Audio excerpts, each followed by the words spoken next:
Santiago capítulo 1, Santiago capítulo 1.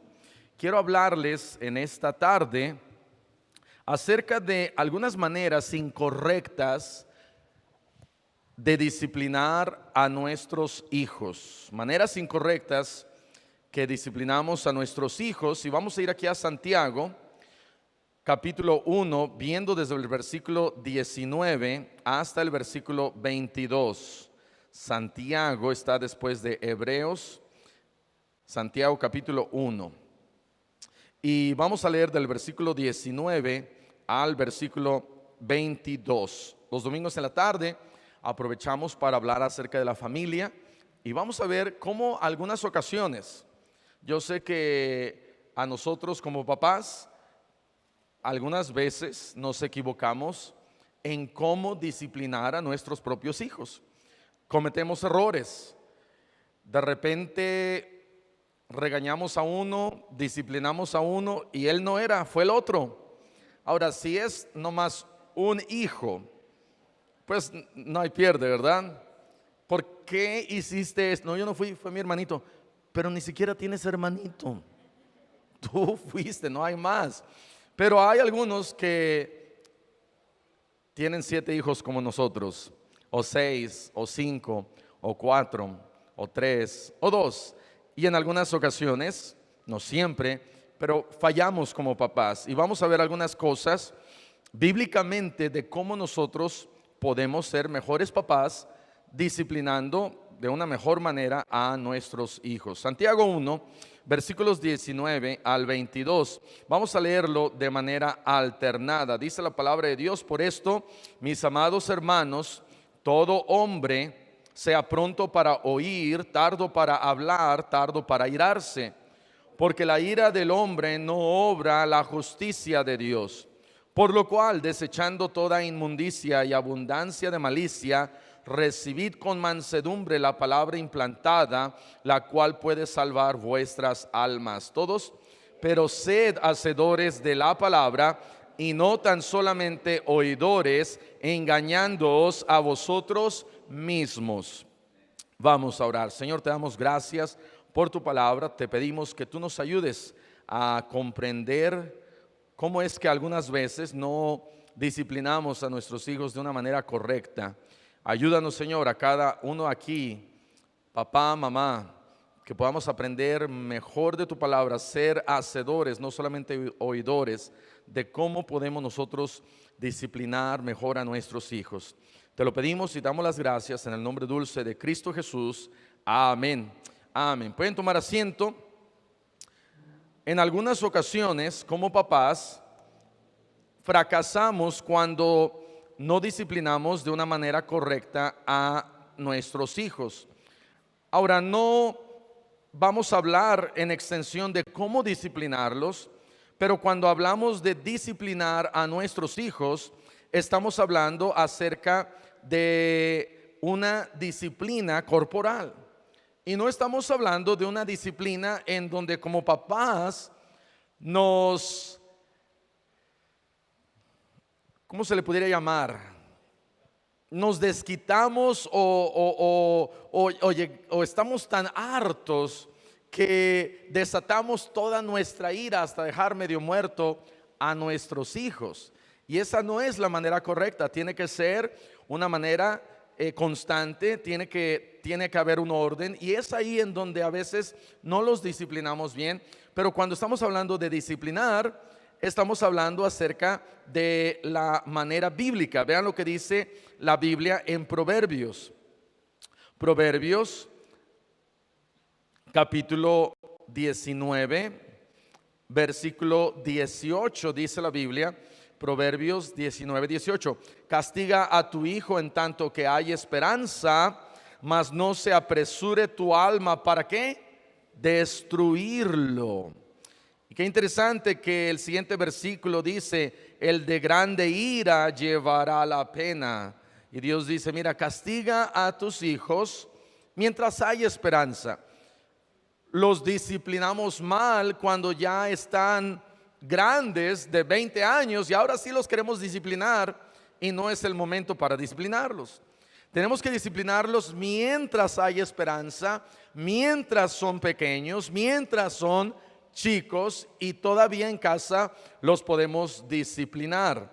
Pero dice la Biblia y nos advierte: no se apresure tu alma para ¿qué? Destruirlos.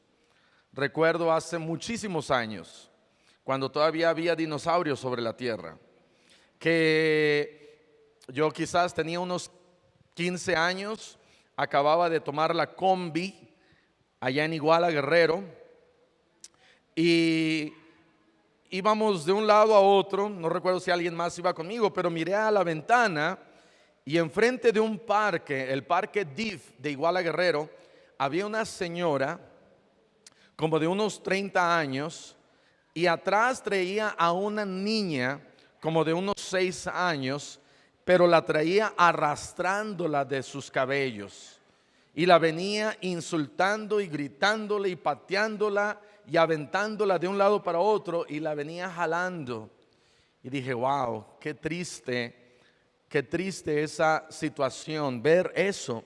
Como papás, Dios no nos dice: mira, disciplínalo destruyéndolo de tal manera. ¿Usted cree, hermano, hermana, que esa niña va a crecer amando a sus papás, a su mamá? No. Pero qué interesante que varias de las ocasiones en donde yo he disciplinado a mis hijos, cuando ya van saliendo ahí del cuarto, se regresan o se dan la vuelta y dicen: papá, te amo. A lo mejor lo dicen para que ya no les den más a la siguiente vez, yo no sé, pero hay una diferencia, hay una gran diferencia cuando los disciplinamos bien. Vean lo que dice la palabra de Dios aquí en el versículo 15 de Proverbios 22. Proverbios 22:15 dice: la necedad está ligada en el corazón del muchacho. Dice la Biblia, la necedad. La necedad viene de la palabra necio. Y nuestros hijos son muy necios y rebeldes. Y esa necedad ya así vinieron. No vinieron con una torta bajo el brazo, vinieron con una necedad envueltos como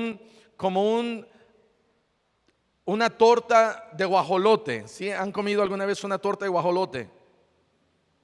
Allá en la Ciudad de México.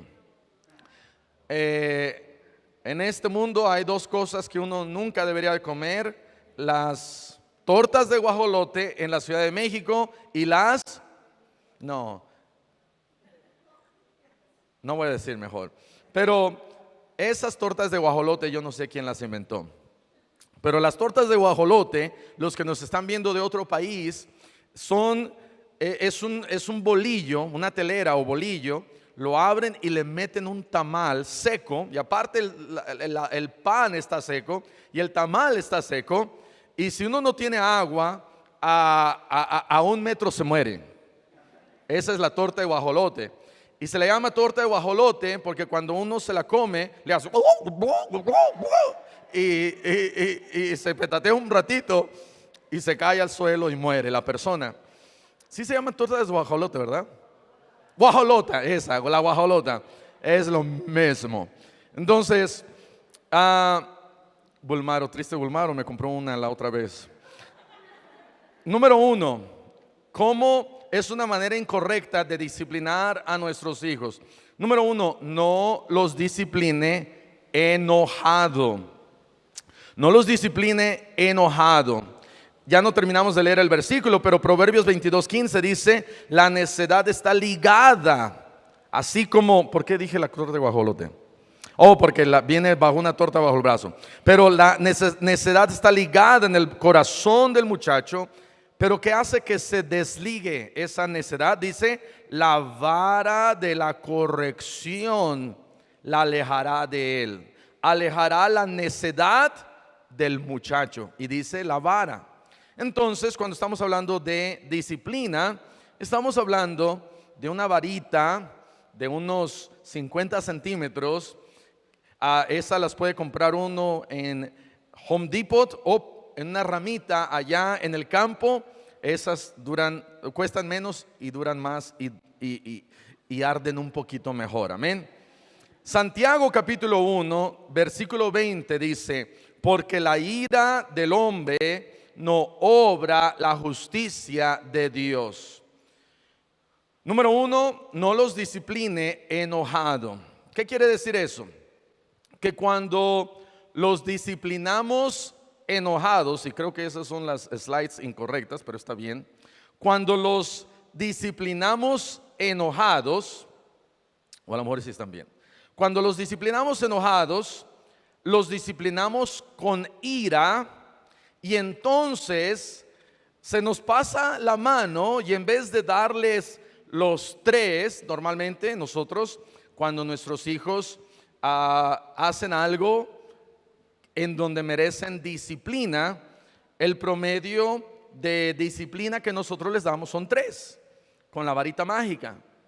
Y esa varita mágica también se puede llamar varita de los 3 milagros. Amén. 1, 2, 3 y hace un milagro. Y separa la necedad de una manera milagrosa. ¿Usted le gustan los milagros? ¿Le gusta ir a esas iglesias de ¡puf! Esto es un milagro, ¿verdad? Cuando usa la varita de la corrección bien, bíblicamente. Entonces, el problema es que cuando nos enojamos, cuando vemos, no sé, llegamos y vemos al niño o a la niña, a nuestro hijo, a nuestra hija que hace algo que nos hace enojar, y en ocasiones nuestros hijos nos pueden llegar a hacer enojar. Amén. Cuando les decimos no hagas esto, y 5 segundos después lo hacen enfrente de nuestros ojos, nos hacen enojar. Y como papás tenemos que ser pacientes, tenemos que contar hasta 10 y en algunas veces hasta 1,000,000 para antes disciplinar a nuestros hijos, y debemos de mantener la calma. Y es difícil, especialmente en alguien que es iracundo. Amén. Si alguien es iracundo y algo hace el hijo, la hija, es tan fácil perder la justicia de Dios. La justicia de Dios dice: mira, disciplínalo a tu hijo, a tu hija justamente. Hazlo de una manera justa. Y lo justo es que quizás cuando haga algo, nuestro hijo, nuestra hija, ya está bien establecido y quizás yo le dije: mira, te voy a dar una orden, y no la hace, entonces de manera justa se merecería unos 3. Normalmente en nuestra casa, cuando nuestros hijos dicen una mentira, es ahí cuando ellos ya saben que les vamos a dar 10. Pero en otras, las demás ocasiones les damos normalmente 3. Cuando es algo sencillo, solamente 1. Pero la ira del hombre no obra la justicia de Dios. Cuando estamos enojados, se nos olvida la justicia. ¿Y qué hacemos? Arremetemos contra el pobre niño, contra la pobre niña, y en vez de darles 3, les damos 5, o en vez de darles 5, le damos 10, o en vez de darle 10, ya le dimos 50, que no debería de ser, porque tenemos un Dios justo. Tenemos un Dios justo que nos da a cada uno de nosotros lo que merecemos. Si realmente Dios nos diera lo que mereciéramos, sería el infierno. Pero gracias a Dios, no solamente por su justicia, pero también gracias a Dios por su misericordia. Proverbios 16, en el versículo 32. Proverbios 16, 32 nos habla acerca de que aquella persona que tarda en airarse es fuerte, o es mejor que el fuerte. Vean lo que dice Proverbios 16, 32. Mejor es el que tarda en airarse que el fuerte. Eso es mansedumbre. Mansedumbre es poder bajo control. Mansedumbre es decir, estoy tan enojado que te puedo matar, ¿verdad? A veces uno quiere matar a los hijos, pero no lo voy a hacer, no voy a controlar. Y esa persona que se controla es más fuerte que el fuerte, porque toma más fuerzas el controlarse que el no controlarse. Porque el no controlarse fácilmente agarra y da, pero dice la Biblia, no, el que tarda en airarse, el que se controla, es más fuerte que el fuerte. Y el que se enseñorea de su espíritu, que el que toma una ciudad. Aquella persona que sabe enseñorearse o controlar su espíritu es mejor que aquel que toma una ciudad. De tal manera que, número uno, no los discipline enojado, no los discipline golpeándolos, porque allá afuera los golpeándolos sin misericordia. Nunca los discipline dice el pastor que te dé 3 y le doy 3 con el puño. No, dice la palabra de Dios con la varita, con una vara, y esa vara va a alejar la necedad del muchacho. Disciplinar a nuestros hijos sin amor es disciplinarlos enojados.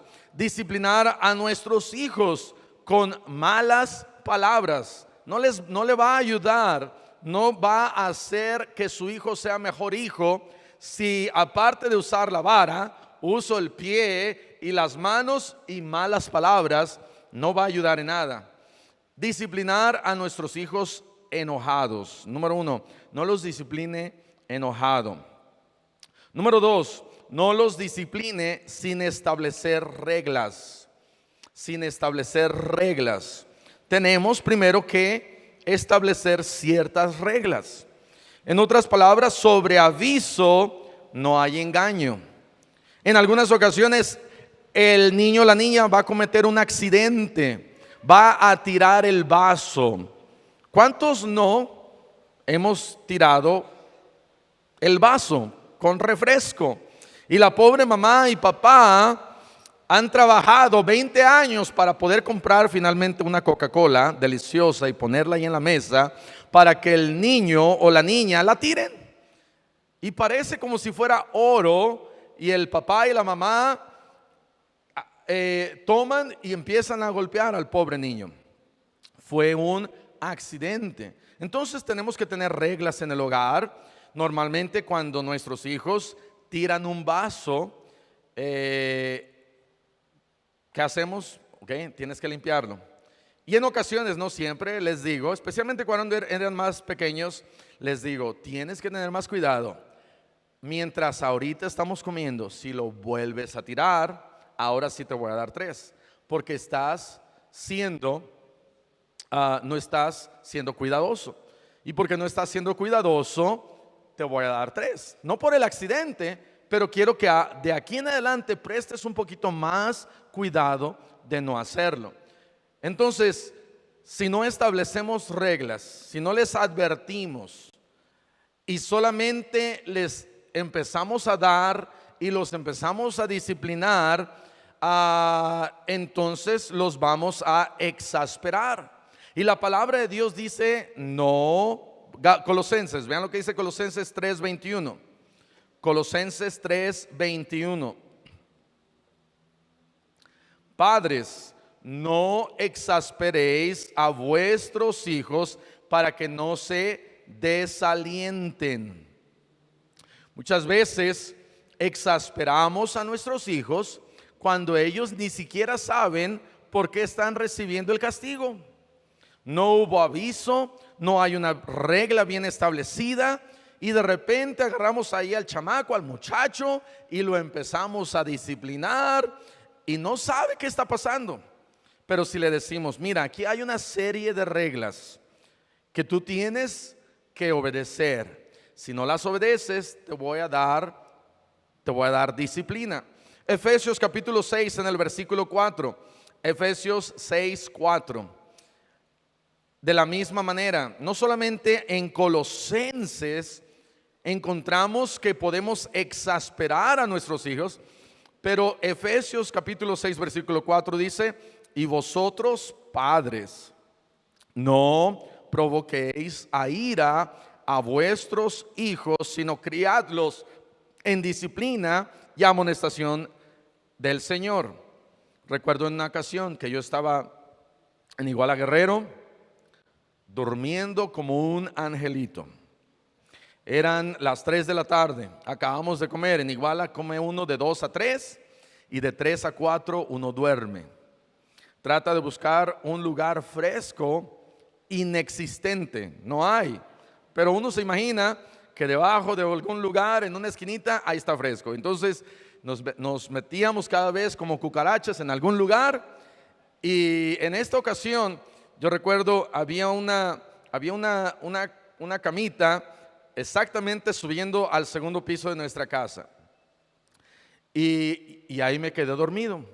De repente, como no está mi mamá, voy a contar la historia. De repente llega mi mamá y con el cinturón me empieza a dar. Primero uno, yo sentí y en el sueño dije, ay caray, este sueño está muy real. De repente siento el segundo, wow. Y me despierto y veo a mi mamá encolerizada con nada más mire la cara de angelito que tengo. Pero mi mamá me estaba dando. Y le dije, espérate, dime por qué pasó, qué hice. Eso es alevosía y ventaja, agarrar a alguien tan bueno como yo y darle disciplina. Pero no recuerdo cuál fue la razón. Le tengo que preguntar a ella, pero ella seguramente ni se acuerda. Pero yo no recuerdo la razón por la cual me estaba dando con el cinturón. Me llegó a dar 3 con el cinturón. Y ya después de que se fue, yo recuerdo que estaba yo muy molesto. ¿Por qué? Porque no me dio una razón exacta de por qué me estaba dando esa disciplina. De tal manera que cuando disciplinamos sin razón, sin establecer una regla en donde nuestros hijos sepan las razones por las cuales ellos son disciplinados, nuestros hijos se exasperan, se enojan y los llegamos a provocar a ira. Hay 3 razones por las cuales debemos de disciplinar. La primera de ellas, por mentir. Si nuestros hijos mienten, debemos de darles disciplina. La segunda de ellas, por falta de respeto. Cuando, por ejemplo, le damos una orden y truenan la boca, golpean el piso, hacen una mueca, tuercen los ojos, levantan los hombros, hacen algo en donde están inconformes con la orden que les dimos. Y esa es falta de respeto. No están diciendo, sí mamá, sí papá, con mucho gusto lo voy a hacer rápido y con una buena actitud y con una sonrisa. No, están diciendo, nomás porque soy tu hijo lo voy a hacer, pero si no fuera tu hijo ni lo haría. Y esa es una falta de respeto. Y por desobediencia. Hay 3 razones: mentir, falta de respeto y desobediencia. Y a esto yo pudiera incluir una más que todavía no tengo en dónde cae esto, pero por hacer berrinche. Y hacer berrinche pudiéramos llamarlo que es falta de respeto. Hacer berrinche podríamos llamarlo que están desobedeciendo, porque le puedo decir nunca más hagas berrinche y lo puede hacer. Y hacer berrinche cae en mentira, porque está chillando, llorando sin justificación. Entonces, hacer berrinche. Pero si nuestros hijos entonces desobedecen, faltan al respeto, normalmente les damos 3, pero si dicen una mentira, les damos 10. Entonces hay que establecer reglas.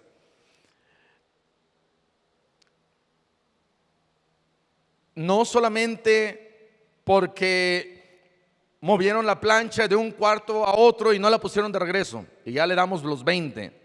No, Ahora, si quiere, puede poner ahí en la puerta, si mueves la plancha y la cambias de aquí a otro cuarto y no la regresas, entonces te van a tocar 3. Entonces ya estamos estableciendo una regla. Pero no es muy convincente, no es es muy peculiar quizás. Hay ese tipo de regla. Tomaron quizás unas tijeras y las dejaron tiradas. Tenemos que poner ciertas reglas. Dejaron los zapatos en la sala y de repente se me ocurre disciplinarlos porque dejaron los zapatos en la sala. Si no hay una regla establecida, hay que decir, ok, esto nunca habías hecho esto, pero de ahora en adelante, si vuelves a hacer esto, te voy a dar 3. Entonces hay que establecer bien las reglas en la casa. Número 3, cuando más los disciplinamos mal, no los discipline excesivamente. En palabras, ásperamente, duramente. Santiago 2 en el versículo 13, vean lo que dice Santiago capítulo 2, versículo 13. Porque juicio sin misericordia se hará con aquel que no hiciere ¿qué? Misericordia. Y la misericordia triunfa sobre el juicio. Disciplinarlos sin misericordia excesivamente no es una buena manera de disciplinarlos. En otras palabras, no los discipline desquitándose con sus hijos porque llegó del trabajo muy enojado. Pasó algo en el trabajo, robaron algo, le hicieron algo, le dijeron algo, y la única manera de desquitarme es llegando a la casa y pobre hijo, pobre hija que hizo algo. Y entonces, ¿qué hace papá y mamá? Se desquita todo su enojo, su ira, porque allá en el trabajo sucedió algo, se desquita con el pobre niño, con la pobre niña. Y entonces los disciplinamos en ocasiones excesivamente. Vamos a suponer que no los estoy disciplinando enojado, pero quizás los estoy disciplinando en algo que no es justo. Algo que no es justo. Hicieron algo que no ameritaba que yo le diera 20. Hicieron algo que no ameritaba que yo le diera 10. Hicieron algo, el castigo tiene que ser en relación a la falta. Y si la falta solamente ameritaba que yo le diera 3, pero decido darle 10, en ocasiones nuestros hijos van a saber. Y no solamente lo van a saber aquí, lo van a saber en el corazón. Y se van a exasperar. Y los estamos provocando a ira. En otras ocasiones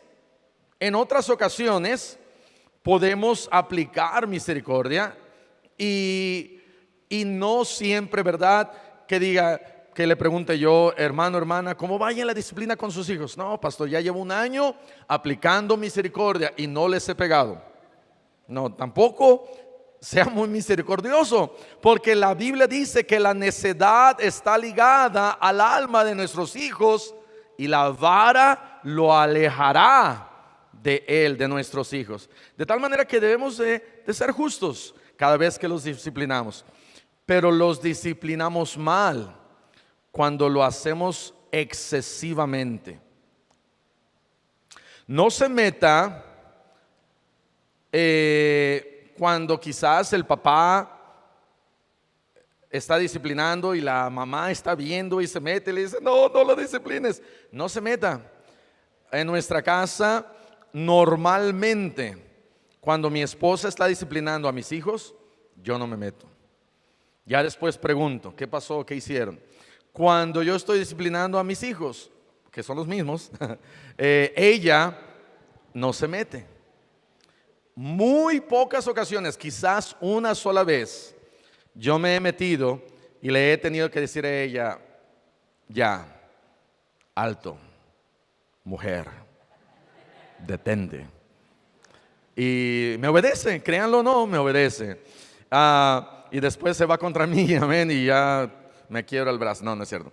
Entonces, normalmente nosotros platicamos y estamos en un común acuerdo de con cuánta disciplina vamos a disciplinar a nuestros hijos. Y queremos ser justos, que la disciplina sea de acuerdo a la falta que nuestros hijos han cometido. Pero cuando los disciplinamos de más, es cuando los estamos disciplinando mal.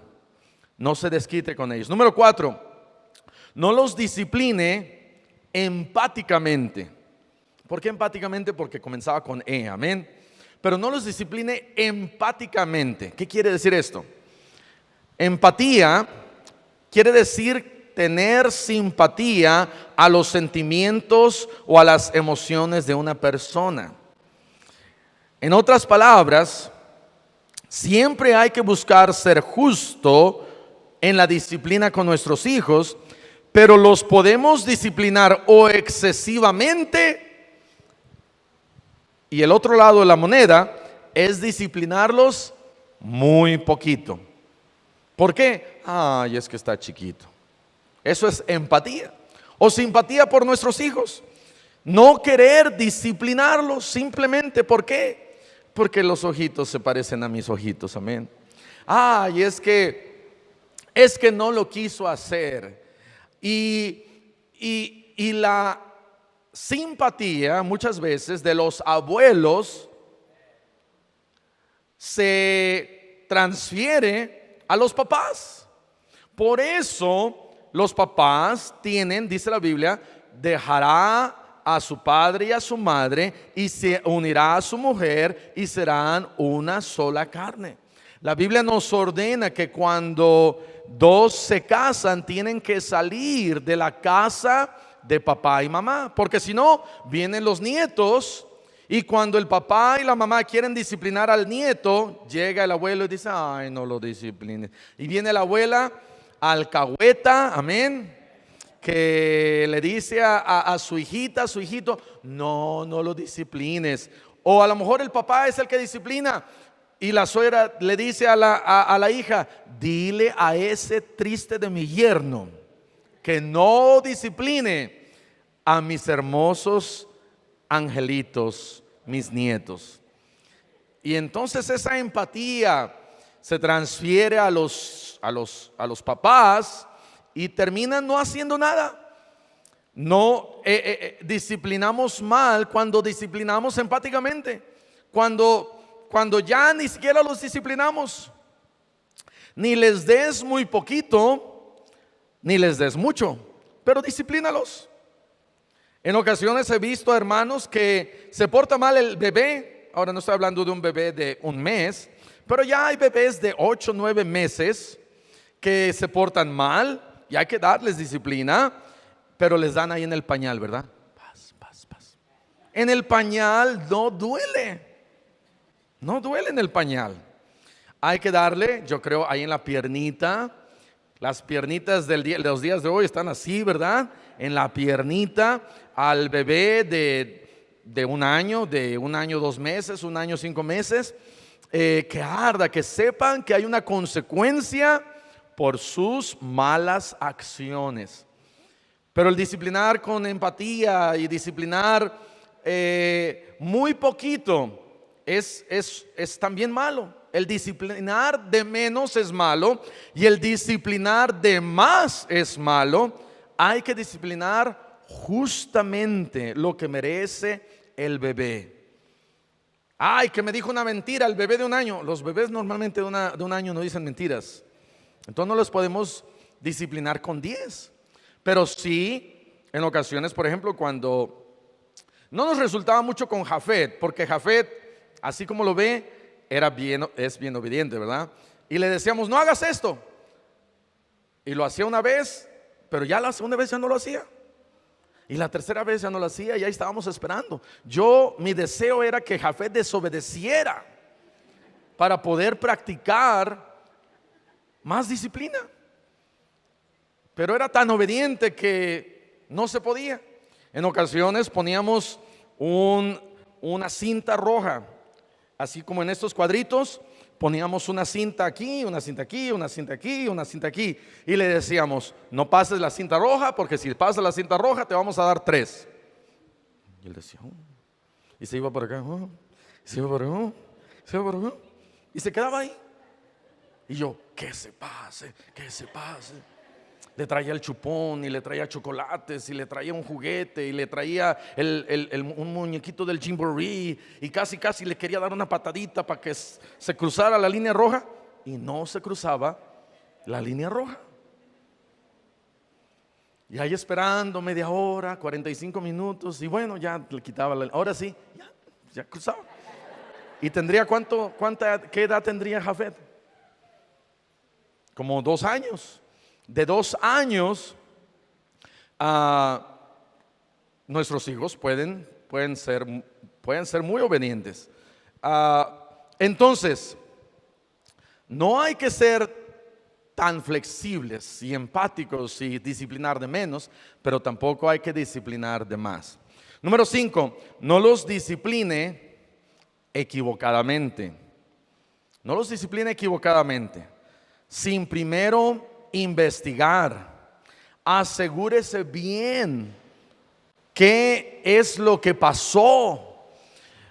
No nada más llegue y le dé al que usted piensa que fue el culpable, y ya después pregunta. No, primero pregunte y después discipline, porque si no le va a dar al niño incorrecto. Hay que preguntar bien. Nuestros hijos son buenos para echarle la culpa a alguien más. ¿Ven? Y lo hacen con una sinceridad. ¿Quién fue? ¿Y a quién le creen más? Al chiquito, ¿verdad? Al chiquito le cree uno más. No voy a decir quién,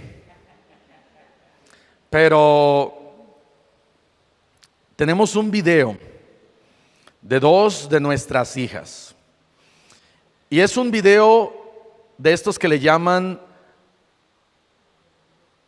cámara lenta. Y una de mis hijas está brincando, y cuando está brincando está sonriendo, y se ve su sonrisa, y cae. Pero cuando cae, ve a la otra hermana y la empuja, y se tira y empieza a llorar. Y yo llegué y dije: ¿qué pasó? ¿Quién le pegó a esta querida bebé que está llorando en el piso? Pero viendo el video nos dimos cuenta de que esa preciosa angelita no es tan angelita. ¿Qué hay que hacer para no disciplinarlos equivocadamente? Instale cámaras por toda su casa para ver la repetición instantánea de lo que sucedió, y así saber exactamente qué pasó. Pero hay que buscar y saber qué fue lo que pasó. Hebreos 12 dice la Biblia, Hebreos 12 versículo 7: si soportáis la disciplina, Dios os trata como a hijos, porque ¿qué hijo es aquel a quien el Padre no disciplina? Versículo 8, Hebreos 12, 8: pero si se os deja sin disciplina, de la cual todos han sido participantes, entonces sois bastardos y no hijos.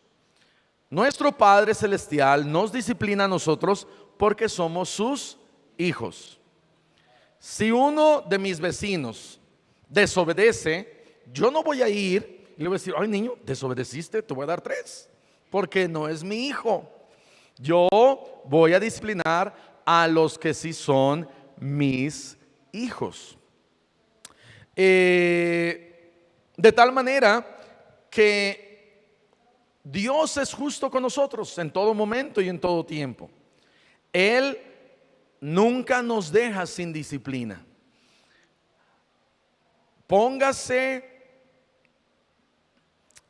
¿cómo podríamos llamar?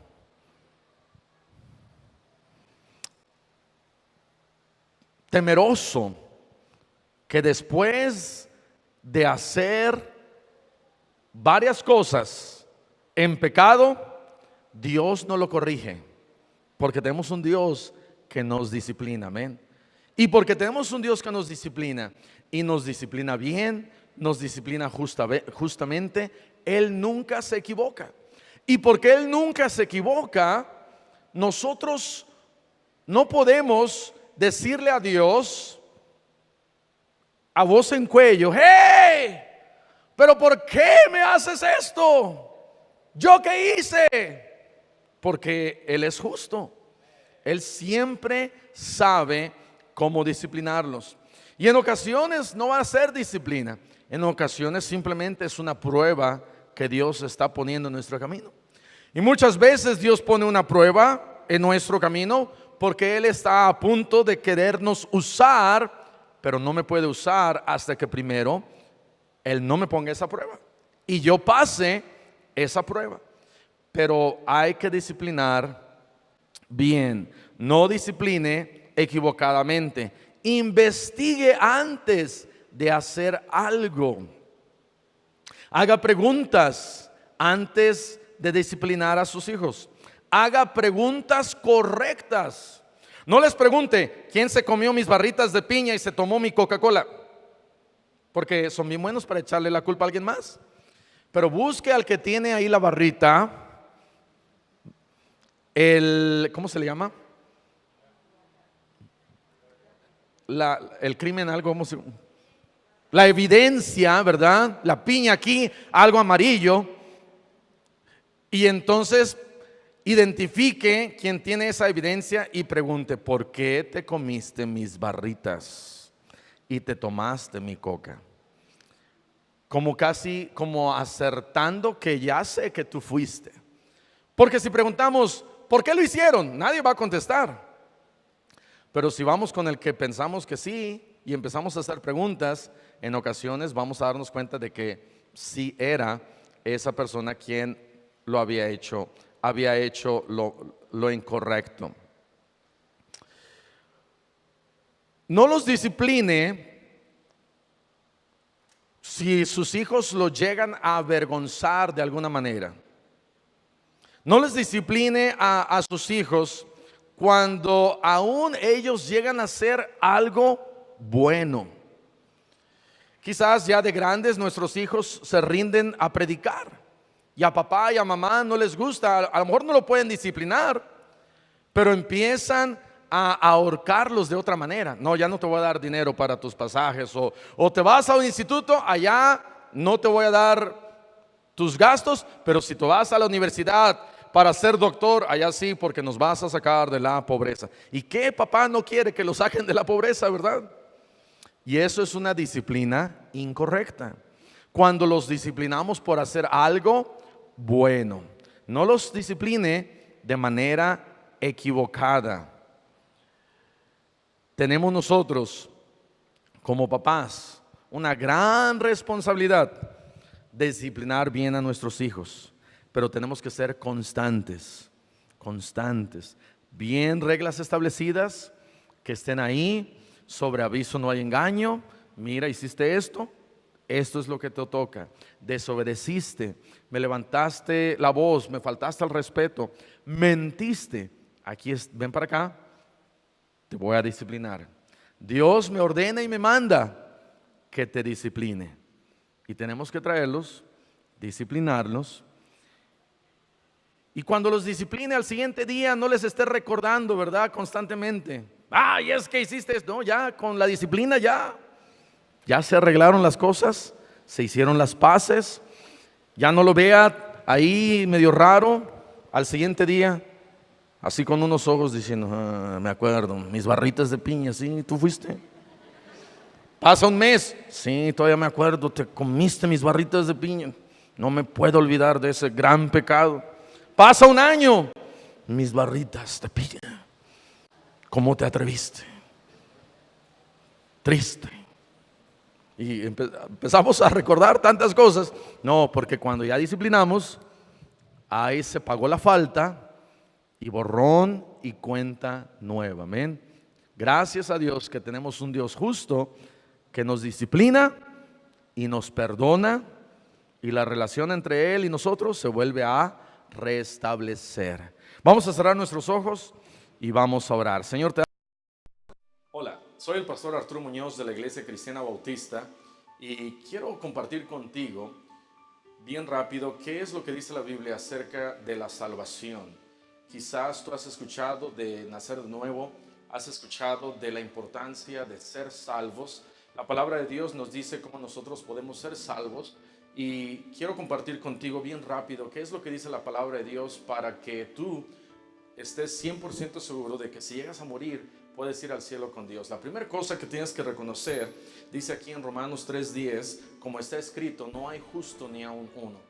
La primera cosa que tienes que reconocer es que no hay nadie perfecto, no hay nadie justo, todos somos pecadores.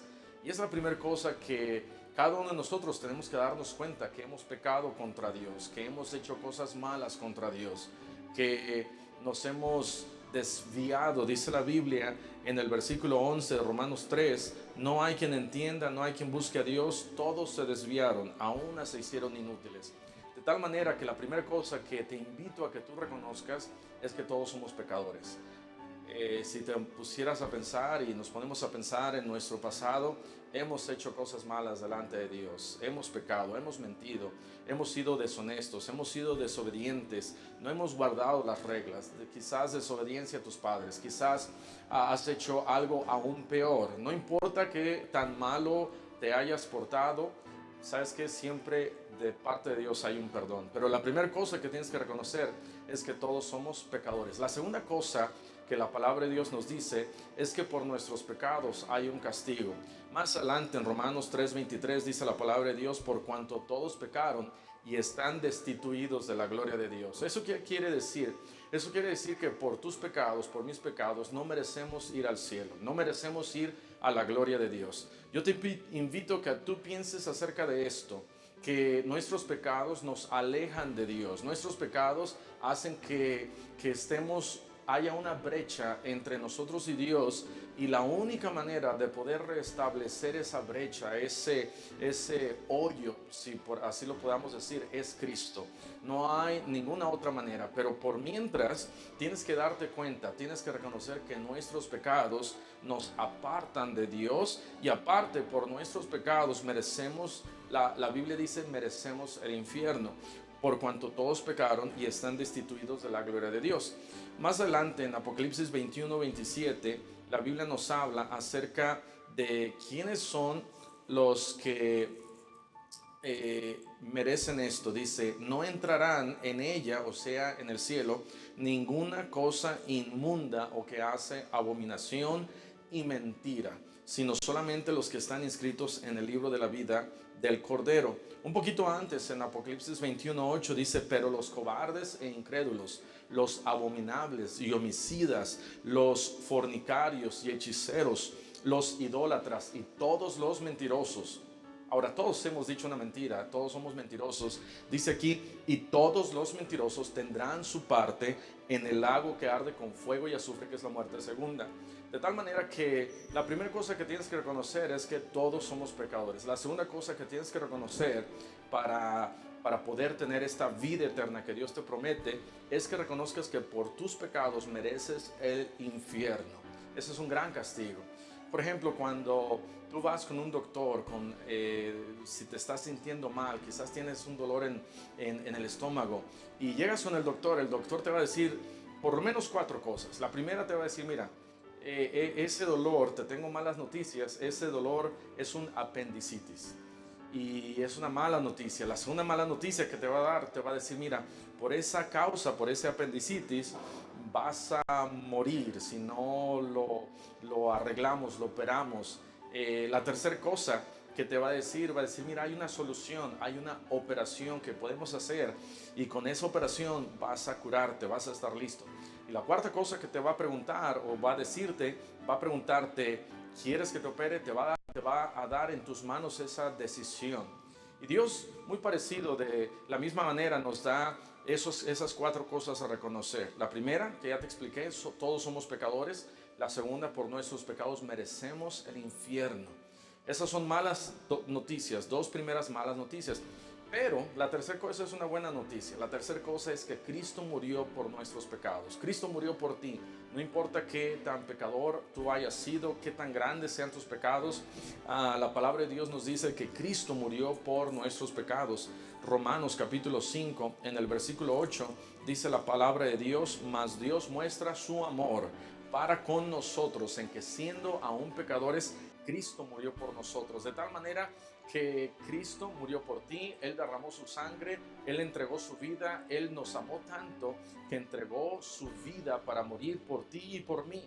Piensa en eso, qué increíble, el creador del universo, nuestro Dios, Él se dio a sí mismo en la cruz del Calvario por ti y por mí. Y esa es una muy buena noticia. El regalo de Dios es Cristo Jesús.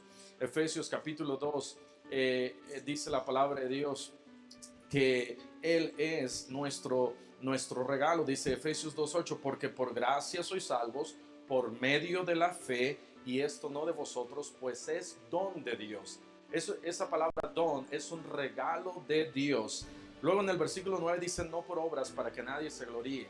Eso quiere decir que nuestra salvación no depende de nuestras buenas obras. Nuestra salvación no depende de que si nos portemos bien. Para ser salvos no necesitamos ser bautizados. Para ser salvos no necesitamos ser miembros de una iglesia. Ni siquiera necesitas ser miembro de una iglesia bautista. Para ser salvo, lo único que tú necesitas es a Cristo. La palabra de Dios dice allá en Juan 14:6 que Jesús es el camino, la verdad y la vida, y nadie viene al Padre sino por mí. Y la última cosa que quiero compartir contigo es que, número 4, para que tú puedas ser salvo, lo único que tú tienes que hacer es recibir a Cristo en tu corazón como Salvador personal. La palabra de Dios nos dice aquí en el libro de Romanos capítulo 10, Romanos capítulo 10, versículo 10, dice: porque con el corazón se cree para justicia, pero con la boca se confiesa para salvación. De tal manera que para creer en Cristo, lo único que necesitas hacer es creer de todo corazón que Él dio su vida por ti, creer que Él es el Cristo, el enviado de Dios, que Él dio su vida en la cruz del Calvario por ti y por mí. Luego más adelante dice en el versículo 13: porque todo aquel que invocar el nombre del Señor será salvo. De tal manera que lo único que Dios quiere de ti y de mí es que nosotros confesemos su nombre, que le digamos a Él: Señor Jesús, yo creo que tú moriste en la cruz por mí, yo creo que eres el Hijo de Dios, yo creo que tú moriste y fuiste sepultado y resucitaste al tercer día, yo creo en ti, yo creo en eso, yo creo que tú eres el regalo de parte de Dios, y yo te pido a ti que tú me salves. Cuando Jesucristo estaba muriendo en la cruz del Calvario, había dos malhechores, uno de un lado, otro del otro lado. Uno de ellos le dijo: si tú eres el Hijo de Dios, sálvate y sálvanos. ¿Sabes lo que estaba haciendo? Él se estaba burlando de Cristo. Sí, ciertamente le estaba pidiendo salvación, pero era una salvación física. Le estaba diciendo: sálvate a ti, sálvanos a nosotros. Le estaba pidiendo salvación. Y sabes, mucha gente le está pidiendo salvación a Dios, pero una salvación errónea. Quieren una salvación material, quieren una salvación física. No les importa el futuro, la eternidad. El otro muchacho del otro lado le dijo: Señor, acuérdate de mí cuando estés en tu reino. Él estaba pensando en su eternidad, él estaba pensando en qué es lo que iba a pasar después de morir. Y le dijo: Señor, yo quiero que tú me salves, que me des vida eterna. Yo creo que tú eres el Hijo de Dios. Creo que tú eres el Rey de Reyes, el Rey de los judíos. Y Jesús inmediatamente le dijo: sabes, le dijo: cierto te digo que desde hoy estarás conmigo en el paraíso. Jesús no le preguntó: mira, qué religión tienes, o has leído la Biblia, ya te bautizaste, qué cosas has hecho buenas para poder ir al cielo. No, simplemente Jesús vio su corazón y vio su fe, vio su arrepentimiento, y Jesús le dio perdón y salvación. De tal manera que lo único que tú tienes que hacer en este momento es pedirle a Cristo, de la misma manera como ese muchacho en la cruz, que tú le pidas a Cristo salvación. ¿Quién puede pedir a Cristo salvación? Cualquier persona. Nicodemo, allá en Juan capítulo 3, vino con el Señor Jesucristo y le dijo al Señor Jesucristo: ¿cómo puede alguien hacer las cosas que tú haces si Dios no está con él? Y Jesús le dijo: mira, Nicodemo, tienes que nacer de nuevo. de tal manera que aquel que le pide a Cristo salvación nace de nuevo. Yo te invito que tú en este momento cierres tus ojos y hagas una oración y le digas así a Cristo. Si realmente de todo corazón crees que Cristo te puede salvar y te puede dar vida eterna y confías en Él de todo corazón, en este momento haz esta oración y pídele a Cristo salvación. Déjame guiarte en una oración. Allí donde estás escuchando, donde estás viendo, pídele esto a Dios. Cierra tus ojos y dile así: Señor Jesús, en este momento yo reconozco que soy pecador. Yo reconozco que merezco el infierno. Pero te pido que tú me salves. Creo que eres el Hijo de Dios. Creo que viniste a morir por mis pecados. Y en este momento te acepto como mi Señor y Salvador. Escribe mi nombre en el libro de la vida. Y te pido que el día en que yo muera, me lleves al cielo contigo. En el nombre dulce de Cristo Jesús. Amén. Te quiero felicitar si tú hiciste esa oración. No solamente es repetir por repetir, sino espero que la hayas hecho sinceramente, de todo corazón. Y si no lo hiciste así, ponte a leer la Biblia, estudia los versículos que acabo de mencionar, porque lo más importante en este mundo es pedirle a Cristo salvación. Si tú hiciste esta oración con todo tu corazón, te felicito. Te quiero animar a que busques una buena iglesia, una iglesia que predican la palabra de Dios, que enseñan buena doctrina, y te seguimos invitando para que escuches nuestras predicaciones y enseñanzas desde nuestro sitio de iglesiacristianabautista.com. Que Dios te bendiga.